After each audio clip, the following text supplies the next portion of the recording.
L'ospedale di Castelfranco per l'ULSS numero 8 entro un paio d'anni avrà un nuovo servizio, quello di radioterapia, di cui purtroppo c'è sempre più bisogno.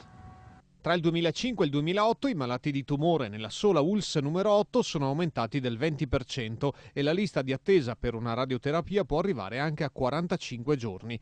Entro il 2012 la nuova struttura castellana sarà operativa, ma fino ad allora, come oggi, i pazienti devono rivolgersi all'ospedale di Treviso. Andavano a Treviso con un ottimo servizio di cui noi siamo chiaramente sempre comunque soddisfatti, però con questo tipo di sistema, oltre ad andarlo a potenziare, perché sicuramente anche il servizio di Treviso sta subendo ovviamente un sovraccarico in determinati momenti, va appunto anche a modulare probabilmente anche delle attività nei momenti in cui ci sono manutenzioni di macchinari, sono macchinari molto costosi, molto sofisticati, diciamo che ci daremo un po' una mano anche per loro. Attualmente l'ULSS 8 versa all'ULSS 9 900.000 euro per questi servizi e con questa nuova struttura, che andrà a sostituire il vecchio padiglione K, potrà essere autonoma nella fornitura di un servizio completo nel settore oncologico.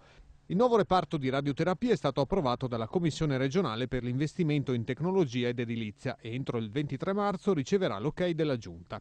L'operazione complessivamente viene dai 7 agli 8 milioni di euro. Parte, circa metà, va sugli investimenti immobiliari, cioè la costruzione vera e propria dell'edificio, e parte invece in attrezzature, cioè nel famoso acceleratore, che è lo strumento per la cura dei tumori. Il via ai lavori entro un anno, le prime terapie nel 2012.